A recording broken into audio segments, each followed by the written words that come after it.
Harry Potter and the Half-Blood Prince, Chapter 23, Horcruxes. Harry could feel the Felix Felicis wearing off as he crept back into the castle. The front door had remained unlocked for him, but on the third floor he met Peeves, and only narrowly avoided detection by diving sideways through one of his shortcuts. By the time he got up to the portrait of the fat lady and pulled off his invisibility cloak, he was not surprised to find her in a most unhelpful mood. "What sort of time do you call this?" "I'm really sorry. I had to go out for something important." "Well, the password changed at midnight, so you'll just have to sleep in the corridor, won't you?" "You're joking," said Harry. "Why did it have to change at midnight?" "That's the way it is," said the fat lady. "If you're angry, go and take it up with the headmaster. He's the one who tightened security." "Fantastic," said Harry bitterly, looking around at the hard floor. "Really brilliant. Yeah, I would go and take it up with Dumbledore if he was here, because he's the one who wanted me to." "He is here," said a voice behind Harry. "Professor Dumbledore returned to the school an hour ago." Nearly headless Nick was gliding towards Harry, his head wobbling as usual upon his ruff. "I had it from the Bloody Baron, who saw him arrive," said Nick. "He appeared, according to the Baron, to be in good spirits, though a little tired, of course." "Where is he?" said Harry, his heart leaping. "Oh, groaning and clanking up on the astronomy tower. It's a favorite pastime of his." "Not the Bloody Baron, Dumbledore." "Oh, in his office," said Nick. "I believe from what the Baron said that he had business to attend to before turning in." "Yeah, he has," said Harry, excitement blazing in his chest at the prospect of telling Dumbledore he had secured the memory. He wheeled about and sprinted off again, ignoring the fat lady who was calling after him. "Come back! All right, I lied. I was annoyed he woke me up.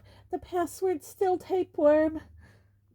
But Harry was already hurtling back along the corridor, and, within minutes, he was saying "Toffee eclairs" to Dumbledore's gargoyle, which leaped aside, permitting Harry entrance on to the spiral staircase.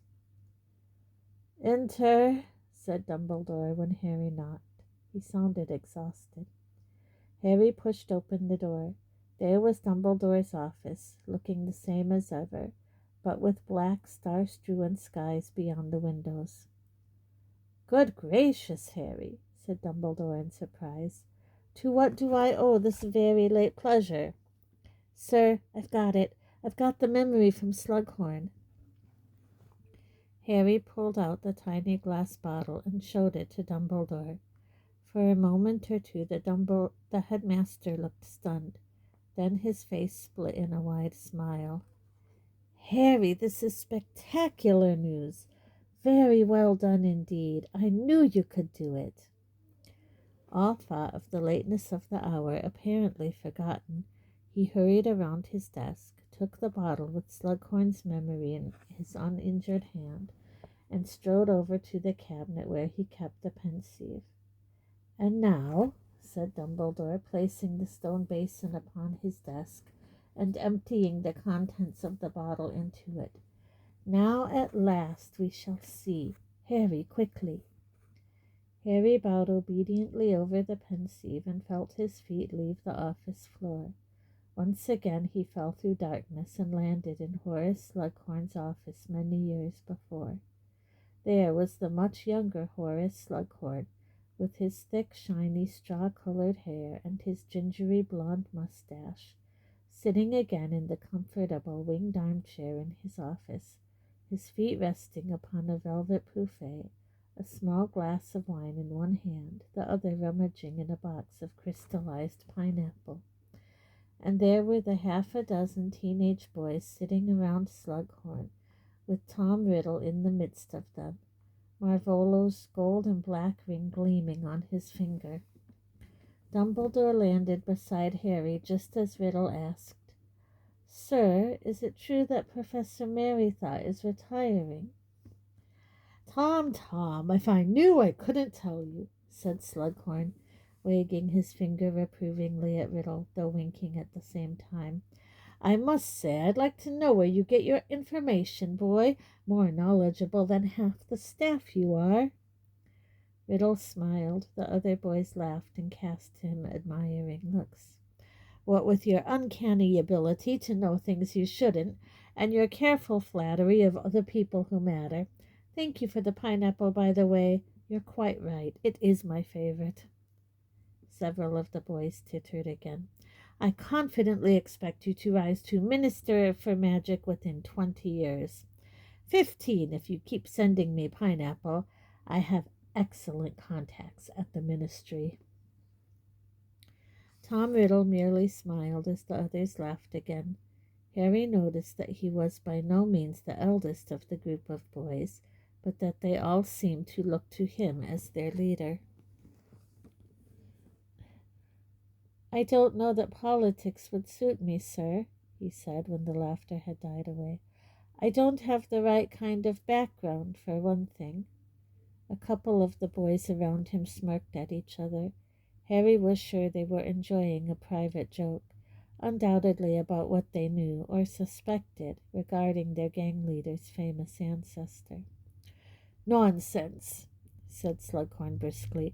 Couldn't be plainer. You come from decent wizarding stock, abilities like yours. No, you'll go far, Tom. I've never been wrong about a student yet.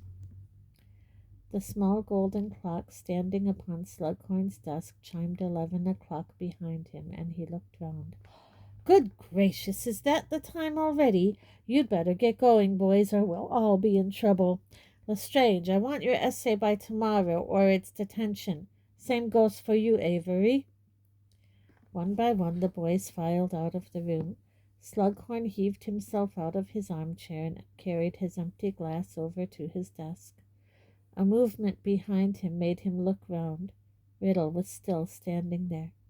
Look sharp, Tom. You don't want to be caught out of bed out of hours, and you a prefect. Sir, I wanted to ask you something. Ask away, then, my boy. Ask away.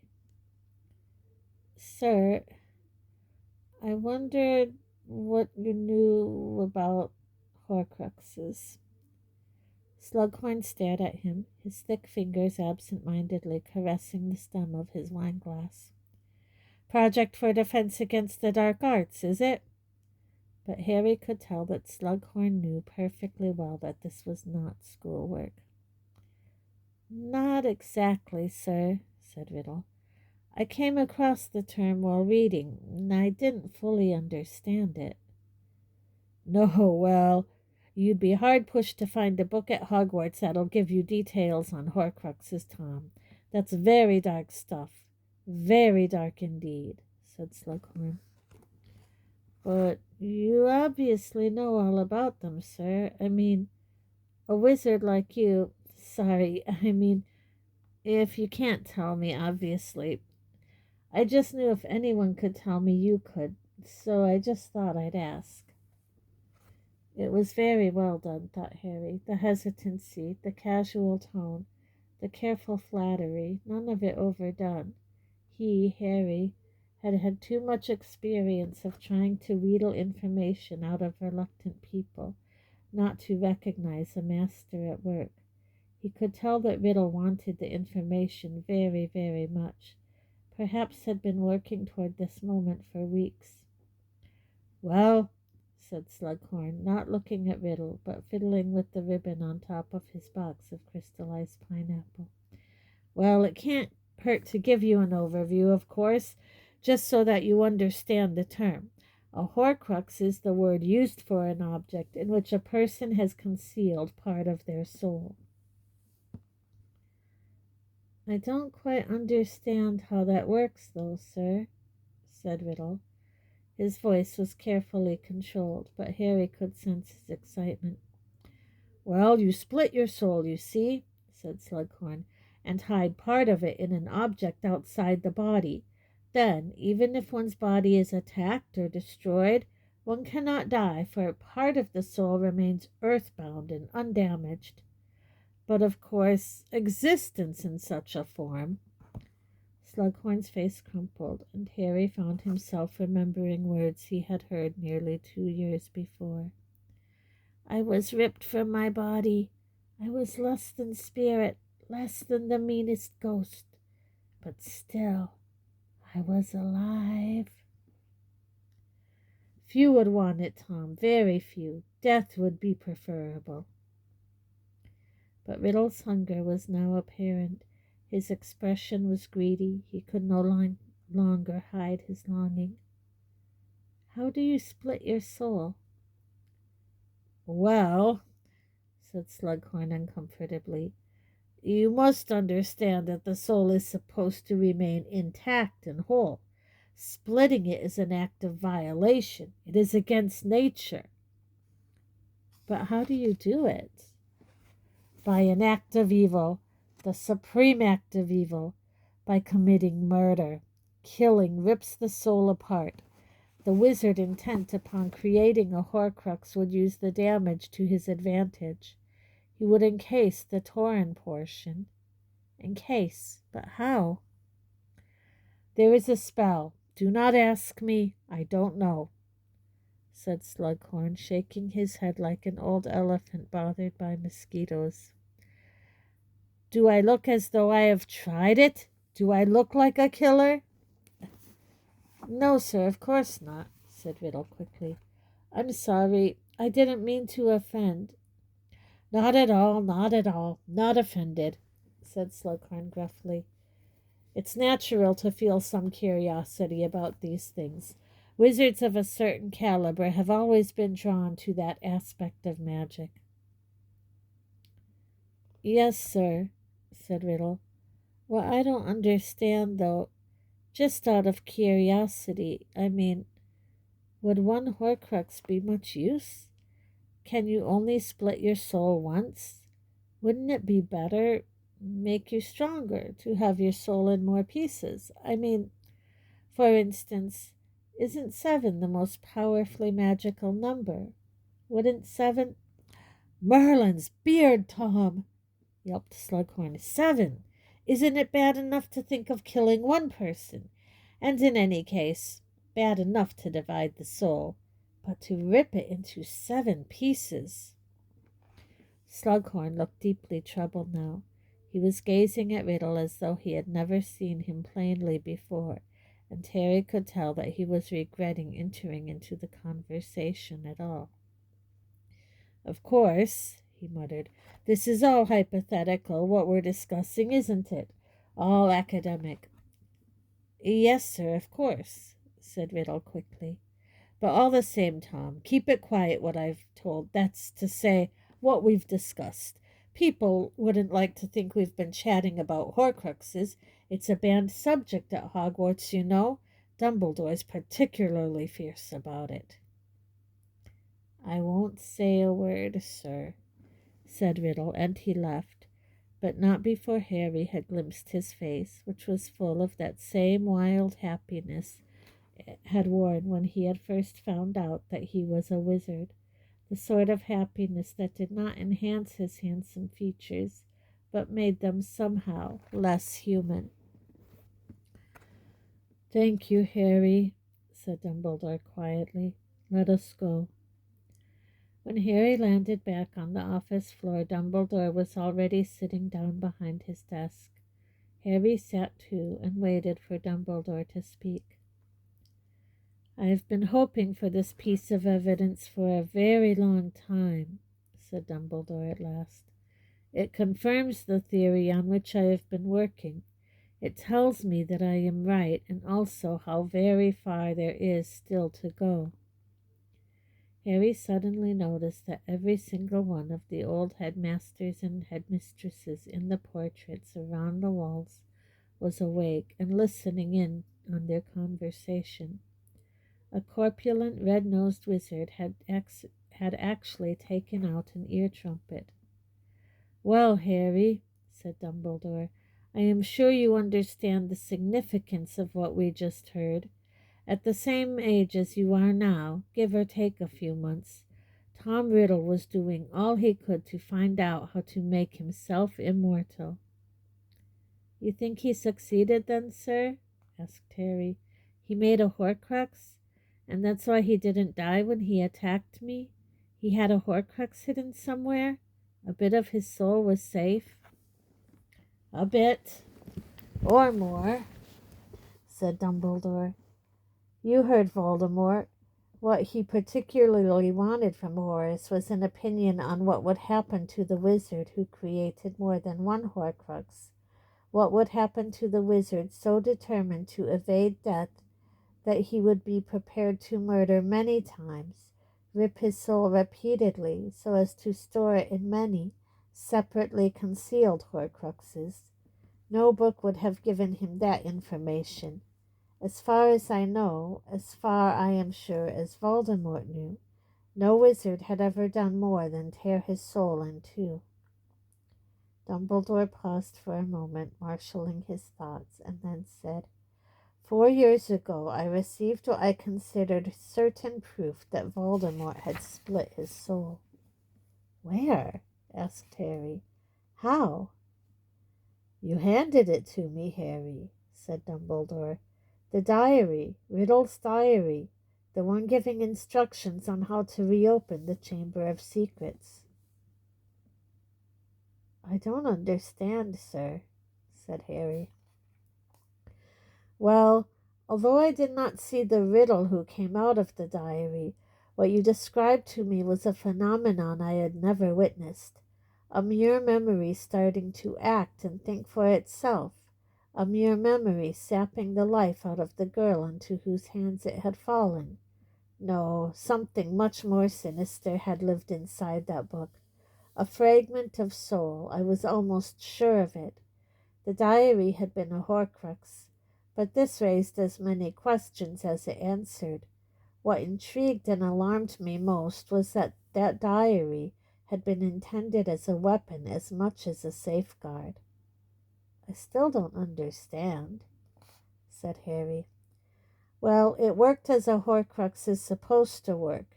In other words, the fragment of soul concealed inside it was kept safe and had undoubtedly played its part in preventing the death of its owner. But there could be no doubt that Riddle really wanted that diary read, wanted the piece of his soul to inhabit or possess somebody else, so that Slytherin's monster would be unleashed again." "Well, he didn't want his hard work to be wasted," said Harry.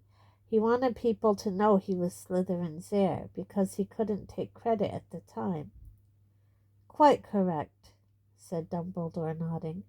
"But don't you see, Harry, that if he intended the diary to be passed or planted on some future Hogwarts student, he was being remarkably blasé about that precious fragment of his soul concealed within it. The point of a Horcrux is, as Professor Slughorn explained, to keep part of the self hidden and safe, not to fling it into somebody else's path and run the risk that they might destroy it. As indeed happened, that particular fragment of soul is no more. You saw to that." "The careless way in which Voldemort regarded the Horcrux seemed most ominous to me. It suggested that he must have made, or been planning to make, more Horcruxes, so that the loss of his first would not be so detrimental. I did not want to believe it, but nothing else seemed to make sense. Then you told me, 2 years later, that on the night that Voldemort returned to his body, he made a most illuminating and alarming statement to his Death Eaters. I, who have gone further than anybody along the path that leads to immortality. That was what you told me he said. Further than anybody. And I thought I knew what that meant, though the Death Eaters did not. He was referring to his Horcruxes. Horcruxes in the plural, Harry, which I do not believe any other wizard has ever had. Yet it fitted Lord Voldemort had seemed to grow less human with the passing years, and the transformation he had undergone seemed to me to be only explicable if his soul was mutilated beyond the realm of what we might call usual evil. So he's made himself impossible to kill by murdering other people, said Harry. Why couldn't he make a philosopher's stone or steal one if he was so interested in immortality? Well, we know that he tried to do just that, 5 years ago, said Dumbledore. But there are several reasons why, I think, a philosopher's stone would appeal less than Horcruxes to Lord Voldemort. While the elixir of life does indeed extend life, it must be drunk regularly for all eternity, if the drinker is to maintain his immortality. Therefore, Voldemort would be entirely dependent on the elixir, and if it ran out, or was contaminated, or if the stone was stolen, he would die just like any other man. Voldemort likes to operate alone. Remember, I believe that he would have found the thought of being dependent, even on the elixir, intolerable. Of course he was prepared to drink it if it would take him out of the horrible part life to which he was condemned after attacking you, but only to regain a body. Thereafter, I am convinced, he intended to continue to rely on his Horcruxes. He would need nothing more. If only he could regain a human form. He was already immortal, you see, or as close to immortal as any man could be. But now, Harry, armed with this information, the crucial memory you have succeeded in procuring for us, we are closer to the secret of finishing Lord Voldemort than anyone has ever been before. You heard him, Harry. Wouldn't it be better, make you stronger, to have your soul in more pieces? Isn't 7 the most powerfully magical number? Isn't 7 the most powerfully magical number? Yes, I think the ideas of a 7-part soul would greatly appeal to Lord Voldemort. He made 7 Horcruxes, said Harry, horror-struck, while several of the portraits on the walls made similar noises of shock and outrage. But they could be anywhere in the world, hidden, buried, or invisible. I am glad to see you appreciate the magnitude of the problem, said Dumbledore calmly. But firstly, no, Harry, not 7 Horcruxes, 6. The 7th part of his soul, however maimed, resides inside his regenerated body. That was the part of him that lived a spectral existence for so many years during his exile. Without that, he has no self at all. That 7th piece of soul will be the last that anybody wishing to kill Voldemort must attack, the piece that lives in his body. But the 6 Horcruxes, then, said Harry a little desperately. How are we supposed to find them? You are forgetting. You have already destroyed one of them, and I have destroyed another.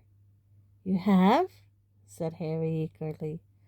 Yes, indeed, said Dumbledore, and he raised his blackened and burned-looking hand. The ring, Harry, Marvolo's ring, and a terrible curse there was upon it, too.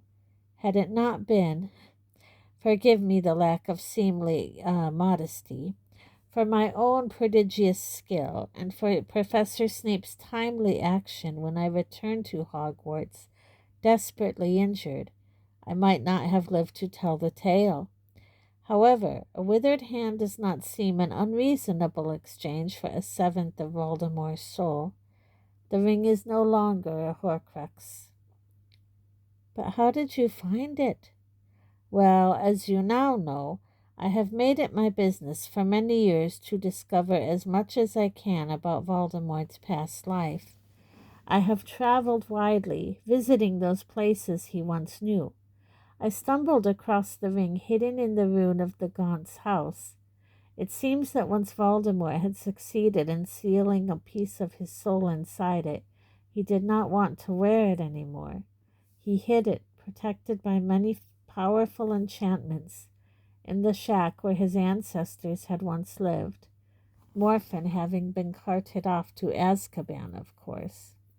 Never guessing that I might one day take the trouble to visit the room, or that I might be keeping an eye open for traces of magical concealment.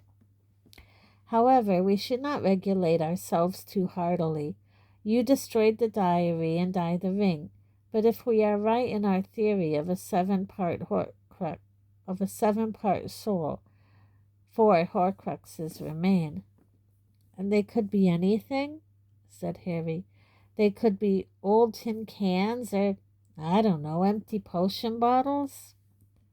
You are thinking of port keys, Harry, which must be ordinary objects, easy to overlook. But Lord Voldemort used tin cans or old potion bottles to guard his own precious soul. You are forgetting what I have shown you. Lord Voldemort liked to collect trophies, and he preferred objects with a powerful magical history.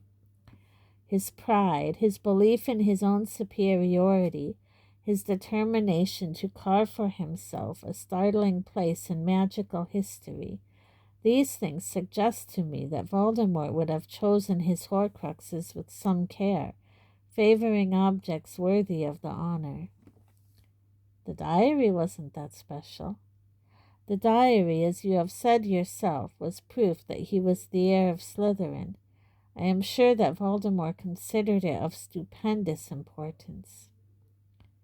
So the other Horcruxes, said Harry. Do you think you know what they are, sir? I can only guess, said Dumbledore. For the reasons I have already given, I believe that Lord Voldemort would prefer objects that, in themselves, have a certain grandeur. I have therefore traveled back through Voldemort's past to see if I can find evidence that such artifacts have disappeared around him. The locket, said Harry loudly. Hufflepuff's cup. Yes, said Dumbledore, smiling. I would be prepared to bet, perhaps not my other hand, but a couple of fingers, that they became Horcruxes 3 and 4. The remaining 2, assuming again that he created a total of 6, are more of a problem. But I will hazard a guess that, having secured objects from Hufflepuff and Slytherin, he set out to track down objects owned by Gryffindor or Ravenclaw. 4 objects from the 4 founders would, I am sure, have exerted a powerful pull over Voldemort's imagination. I cannot answer for whether he ever managed to find anything of Ravenclaw's. I am confident, however, that the only known relic of Gryffindor remains safe. Dumbledore pointed his blackened fingers to the wall behind him, where a ruby-encrusted sword reposed within a glass case. Do you think that's why he really wanted to come back to Hogwarts, sir? Said Harry. To try and find something from one of the other founders? My thoughts precisely, said Dumbledore. But unfortunately that does not advance us much further, for he was turned away, or so I believe, without the chance to search the school. I am forced to conclude that he never fulfilled his ambition of collecting 4 founders' objects. He definitely had 2. He may have found 3. That is the best we can do for now. Even if he got something of Ravenclaw's or of Gryffindor's, that leaves the 6th Horcrux, said Harry, counting on his fingers. Unless he got both? I don't think so, said Dumbledore. I think I know what the 6th Horcrux is. I wonder what you will say when I confess that I have been curious for a while about the behavior of the snake, Nagini. The snake? Said Harry, startled. You can use animals as Horcruxes?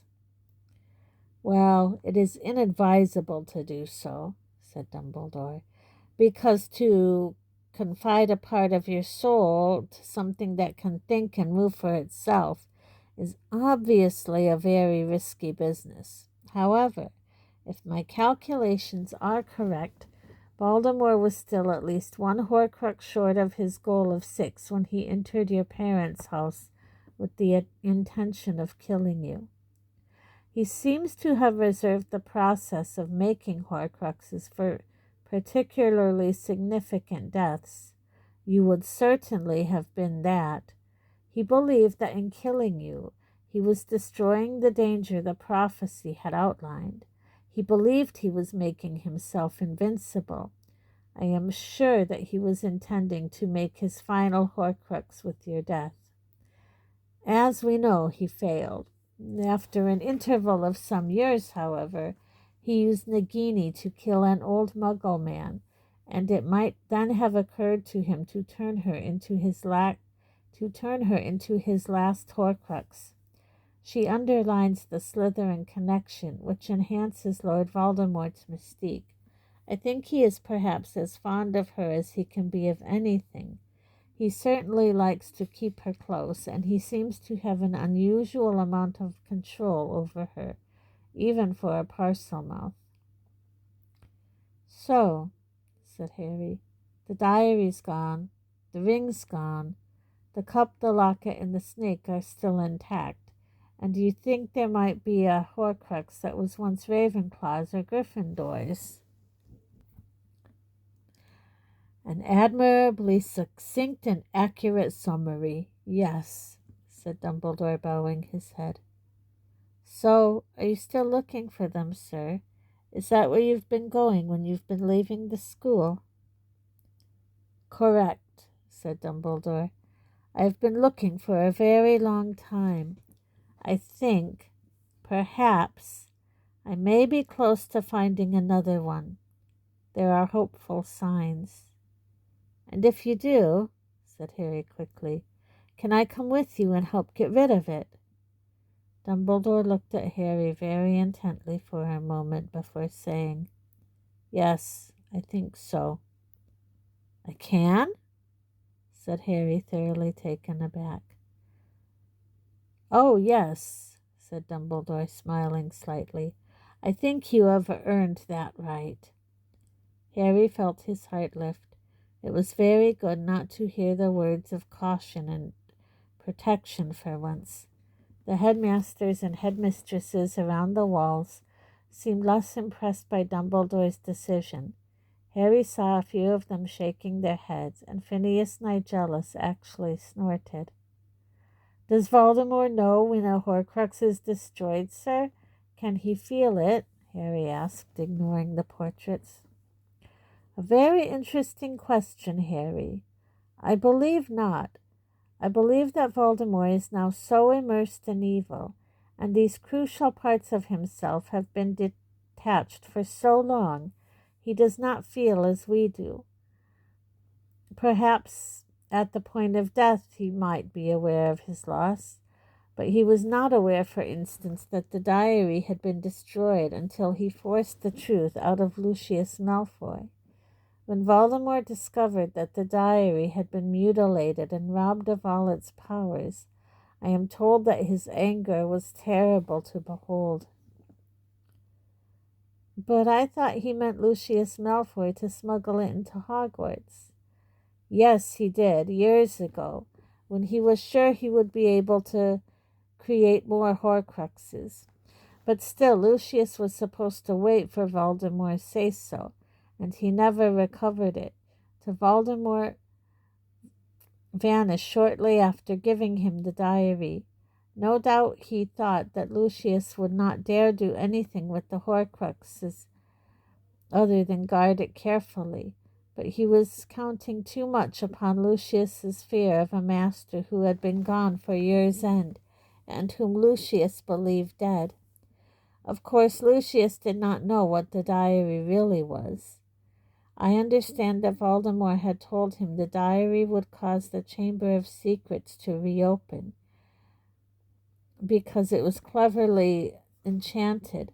Had Lucius known he held a portion of his master's soul in his hands, he would undoubtedly have treated it with more reverence, but instead he went ahead and carried out the old plan for his own ends. By planting the diary upon Arthur Weasley's daughter, he hoped to discredit Arthur, have me thrown out of Hogwarts, and get up of a simply highly incriminating object in one stroke. Ah, poor Lucius!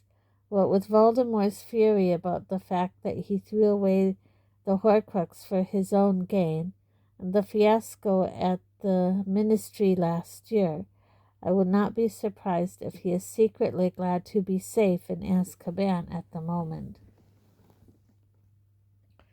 Harry sat and thought for a moment, then asked, "So, if all of his Horcruxes are destroyed, Voldemort could be killed?" "Yes, I think so," said Dumbledore.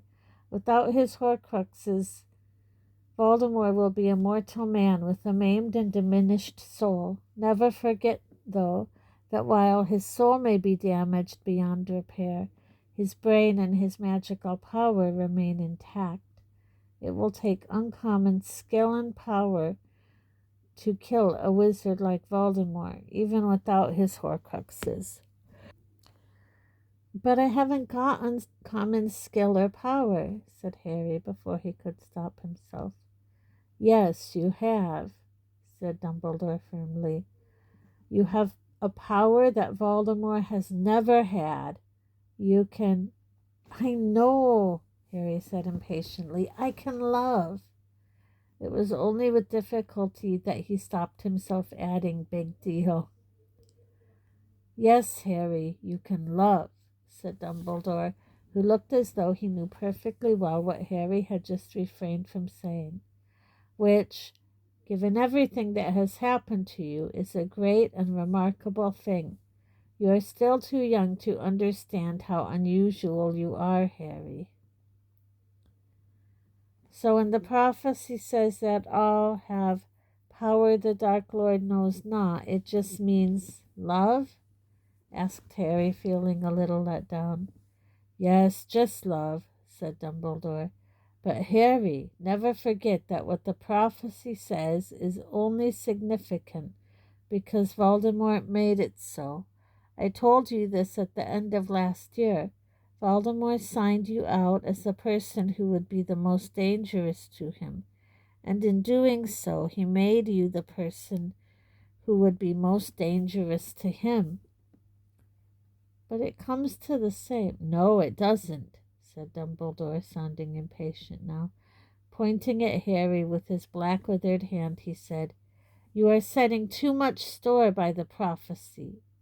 "But—" spluttered Harry. "But you said the pharmacy means—" "The prophecy means. If Voldemort had never heard of the prophecy, would it have been fulfilled? Would it have meant anything? Of course not. Do you think every prophecy in the Hall of Prophecy has been fulfilled?" "But—" said Harry, bewildered. "But last year you said one of us would have to kill the other." "Harry, Harry, only because Voldemort made a grave error and acted on Professor Trelawney's words. If Voldemort had never murdered your father, would he have imparted in you a furious desire for revenge? Of course not. If he had not forced your mother to die for you, would he have given you a magical protection he could not penetrate? Of course not. Harry, don't you see? Voldemort himself created his worst enemy, just as tyrants everywhere do. Have you any idea how much tyrants fear the people they oppress? All of them realize that one day, amongst their many victims, there is sure to be one who rises against them and strikes back. Voldemort is no different. Always he was on the lookout for the one who would deliver his challenge to him. He heard the prophecy and he leaped into action, with the result that he got not only handpicked the man most likely to finish him, he handed him a uniquely deadly weapon. But it is essential that you understand this, said Dumbledore, standing up and striding about the room, his glittering robe swooshing in his wake. Harry had never seen him so agitated. By attempting to kill you, Voldemort himself singled out the remarkable person who sits here in front of me and gave him the tools for the job.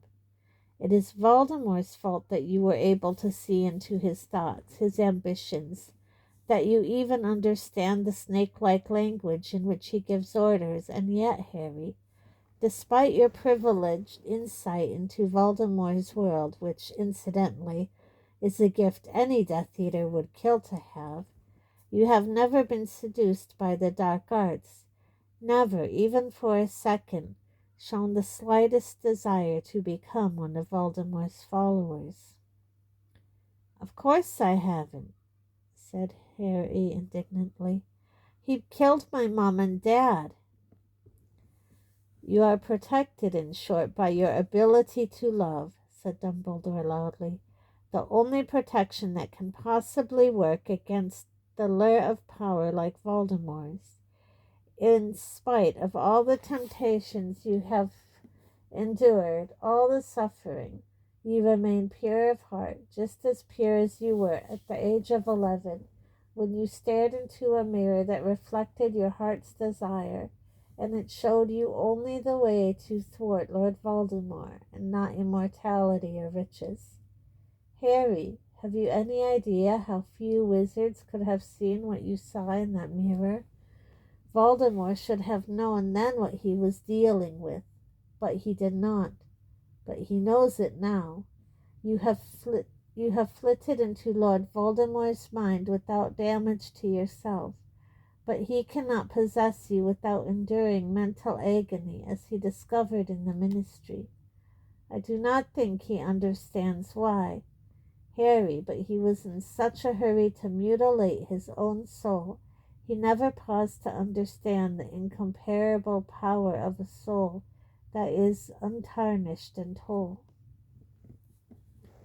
But, sir, said Harry, making valiant efforts not to sound argumentative, it all comes to the one thing, doesn't it? I've got to try and kill him, or... Got to? Said Dumbledore. Of course you've got to, but not because of the prophecy, because you yourself will never rest until you've tried. We both know it. Imagine, please, for a moment, that you had never heard that prophecy. How would you feel about Voldemort now? Think. Harry watched Dumbledore striding up and down in front of him, and thought. He thought of his mother, his father, and Sirius. He thought of Cedric Diggory. He thought of all the terrible deeds he knew Lord Voldemort had done. A flame seemed to leap inside his chest, searing his throat. I'd want him finished, said Harry quietly, and I'd want to do it. Of course you would, cried Dumbledore. You see, the prophecy does not mean you have to do anything, but the prophecy caused Lord Voldemort to mark you as his equal. In other words, you are free to choose your way, quite free to turn your back on the prophecy, but Voldemort continues to set store by the prophecy.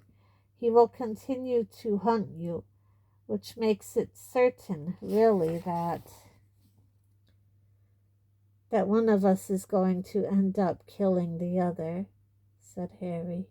Yes, but he understood at last what Dumbledore had been trying to tell him. It was, he thought, the difference between being dragged into the arena to face a battle to the death and walking into the arena with your head held high. Some people, perhaps, would say that there was little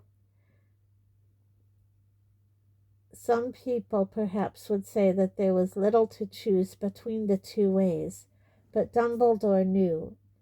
And so do I, thought Harry, with a rush of fierce pride, and so did my parents. that there was all the difference in the world.